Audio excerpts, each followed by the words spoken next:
नमस्कार दोस्तों। आज हम बात करेंगे ऐसी भर्ती की जिस भर्ती का किसी को मालूम नहीं रहता और आप नौकरी लग सकते हो। यदि आपके पास ये वीडियो पहुंच गया है तो ये मान लो आप नौकरी लग चुके हो।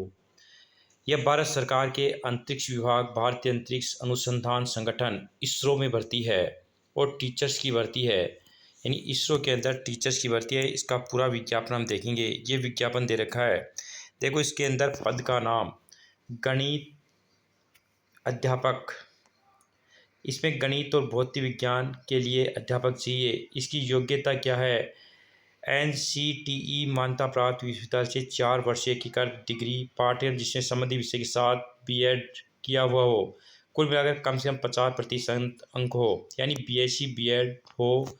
BSc में कम से कम 50 अंक हो, चाहे वह 3 वर्ष BSc और 1 वर्ष BEd हो, या 3 वर्ष BSc या 2 वर्ष BEd हो, या 4 वर्ष का BSc BEd कोर्स हो। कोई एक हो सकता है। इसके लिए देखो नीचे आपको लिख रखा है और लगा के, तो इसमें कोई सा भी एक मान लो। इसके बाद है मैथ का टीचर। मैथ के टीचर के लिए आपको वही, ये तो था किसका, गणित का अध्यापक था, ये मैथ की बात मैं कर चुका हूँ। इसके बाद है विज्ञान का अध्यापक। विज्ञान में आपको किसी भी मान्यता विश्वविद्यालय से रसायन विज्ञान विषय के समायोजन में कुल मिलाकर कम से कम 50 अंकों के साथ स्नातकों चाहिए। यानी रसायन विज्ञान और जीव विज्ञान ये दोनों सब्जेक्ट आपके BSc में होनी चाहिए और 50% अंकों के साथ होनी चाहिए, तब आप इसके योग्य होंगे। चाहे BSc BEd हो, 4 ईयर कोर्स हो, चाहे BSc 3 वर्ष 2 वर्ष BEd हो, चाहे 3 वर्ष BSc और 1 वर्ष BEd हो, किंतु कम से कम 50 अंकों के साथ होना चाहिए। तो ये था आपके विज्ञान का टीचर।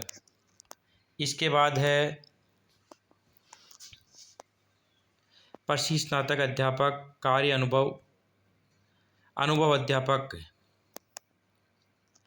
इसके बाद है तेलुगी भाषा का अध्यापक। NCERT मान्यता प्राप्त संस्था में पदवी हेतु तेलुगु पंडित प्रशिक्षण के रूप में तेलुगु के साथ BEd, तेलुगु सब्जेक्ट के साथ आप BEd होना चाहिए। इसमें भी 50 अंकों के साथ होना चाहिए।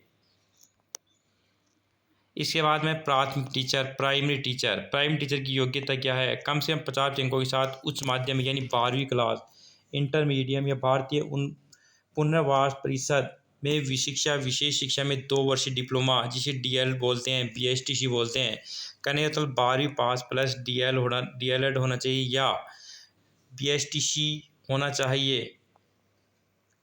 और भारत सरकार की केंद्रीय अध्यापकता परीक्षा CTET प्रश्न पत्र भी उत्तीर्ण होना चाहिए, अर्थात CTET भी होना चाहिए। ये आपके पद दे रखे हैं। इसके बाद देखिए और आपको जो जानकारी चाहिए, पद संख्या 1 से 4 तक। पद का नाम था प्रशिक्षित स्नातक अध्यापक यानी TGT अध्यापक, और लेवल 7 है। 44,900 से लेके 1,42,000 इसका वेतन पेमेंट रहेगा, और सीमा 18 से 35 ईयर वाला भर सकता है, यानी कम से कम एज 18 वर्ष और अधिकतम 35 वर्ष होनी चाहिए TGT के लिए। और प्राइमरी टीचर के लिए वेतन है 35,400 लेके 1,12,400 तक, और उम्र होनी चाहिए, एज होनी चाहिए 18 वर्ष से 30 वर्ष तक।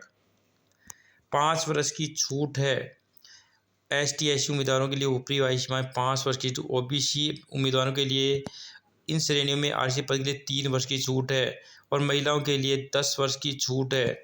यानी SC/ST के लिए 5 वर्ष की, OBC के लिए 3 वर्ष की, और महिलाओं के लिए 10 वर्ष की छूट है एज में, ऊपरी सीमा में। इसके बाद देखिए आवेदन शुल्क क्या देना पड़ेगा। प्रत्येक आवेदन के लिए 250 रुपये का आवेदन शुल्क तथा 500 रुपये का प्रक्रिया शुल्क। सभी विद्यार्थियों को आवेदन जमा कराने पर 750 रुपये का भुगतान करना होगा, अर्थात इसके लिए 750 रुपये की फीस रखी गई है। लिखित परीक्षा में उपस्थित होने वाले अभ्यर्थियों को प्रक्रिया शुल्क निम्नानुसार वापस किया जाएगा। लिखित परीक्षा में उपस्थित होने वाले अभ्यर्थियों को प्रक्रिया शुल्क निम्नानुसार वापस किया जाएगा। यदि आप एग्ज़ाम फॉर्म भर देते हो और आपके 750 रुपये जमा हो जाते हैं, और यदि आप एग्ज़ाम में उपस्थित हो जाते हो, चाहे फेल हो या पास, तो आपको 500 रुपये वापस दिए जाएंगे, यानी प्रक्रिया शुल्क वापस दिया जाएगा। 250 रुपये आवेदन शुल्क है और 500 रुपये प्रक्रिया शुल्क। तो जो परीक्षा में बैठेगा उसको 500 रुपये वापस भी मिलेंगे, 250 रुपये नहीं मिलेंगे। इसलिए परीक्षा में एब्सेंट रहे तो 1 रुपया नहीं मिलेगा। इसके बाद देखिए, यदि आपको इसकी PDF चाहिए तो आप हमारे टेलीग्राम से जुड़ सकते हैं। मैं टेलीग्राम का लिंक डिस्क्रिप्शन में दे दूंगा। हाँ बोल रहे। फार्म आपको ऑनलाइन भरना है, इसलिए इस वेबसाइट पर भरना है। इसका पूरा डिटेल यदि चाहिए तो मैं इसकी PDF अपने टेलीग्राम पर दे दूंगा। इसके बाद देखिए, इसमें सिलेबस क्या रहेगा। सामान्य अंग्रेजी 10 नंबरों की रहेगी, 10 क्वेश्चन आएंगे, 1 नंबर का 1 क्वेश्चन आएगा। सामान्य हिंदी 10 क्वेश्चन 10 नंबर के। सामान्य जागरूकता व समसामयिक घटनाएं करंट GK और GK आएगा 10 क्वेश्चन। रीजनिंग आएगी 5 क्वेश्चन 5 नंबर के। कंप्यूटर आएगा 5 क्वेश्चन 5 नंबर के। शिक्षा और नेतृत्व पर्यवेक्षक, शिक्षा को समझना 10 क्वेश्चन 10 नंबर के। शिक्षण अधिगम को समझना 15 क्वेश्चन 15 नंबर के। अनुकूल अधिगम वातावरण का निर्माण 6 क्वेश्चन 6 नंबर के। विद्यालय संगठन और नेतृत्व के 6 क्वेश्चन आएंगे। शिक्षा पर्यवेक्षण के 3% 3 नंबर के। विषय संघर्ष सब्जेक्ट के आएंगे 100 नंबर के 100 क्वेश्चन। इस प्रकार टोटल 180 नंबर की एग्जाम होगी और 180 क्वेश्चन आएंगे।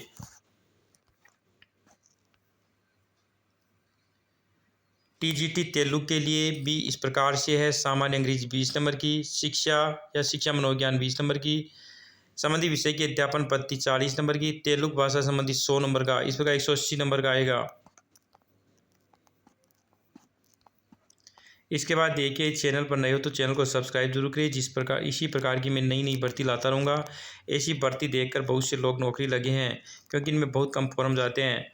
अब देखिए, आपको नई जानकारी देता हूँ कि उपरोक्त पदों पर भर्ती के लिए कंप्यूटर आधारित परीक्षा होगी, यानी ऑनलाइन ही परीक्षा होगी, जो निम्नलिखित शहरों में कराई जाएगी। ये शहर हैं, देख लो, जैसे आंध्र है, असम है, बिहार है, चंडीगढ़ है, नई दिल्ली है, गुजरात, कर्नाटक, केरल, MP, महाराष्ट्र, उड़ीसा, तमिलनाडु, तेलंगाना, UP, उत्तराखंड, पश्चिम बंगाल। इन प्रदेशों में ही केवल होगी, इन राज्यों में ही एग्ज़ाम ऑनलाइन होगी। इसके बाद देखो, ऑनलाइन परीक्षा प्रारंभ करने की तिथि। फॉर्म कब से भरे जाएंगे? 16 जून से भरे जाएंगे, 16 जून 2026 से। कब तक भरे जाएंगे? 7 जुलाई 2026 तक। तो आपको ये डेट याद रखनी है, 16 जून से भरे जाएंगे, यानी स्टार्ट हो चुके हैं। और कब तक भरे जाएंगे? 7 जुलाई तक। इसलिए इसको अधिक से अधिक शेयर करें, इस वीडियो को लाइक करें, कमेंट करें। और फिर भी कोई जानकारी चाहिए तो हमें ज़रूर कमेंट करके बताएं, जिससे मैं आपको जवाब ज़रूर दूंगा, कोई भी दिक्कत हो तो। ऐसे फॉर्म भर के बहुत से लोग नौकरी लगे हैं, क्योंकि ऐसे फॉर्मों का किसी को मालूम नहीं पड़ता है, इसलिए बहुत कम भीड़ होती है। तो चैनल को सब्सक्राइब जरूर कर ले, जिससे मैं इस प्रकार के ही आपके लिए वैकेंसी लाता रहूं। जय हिंद, जय भारत।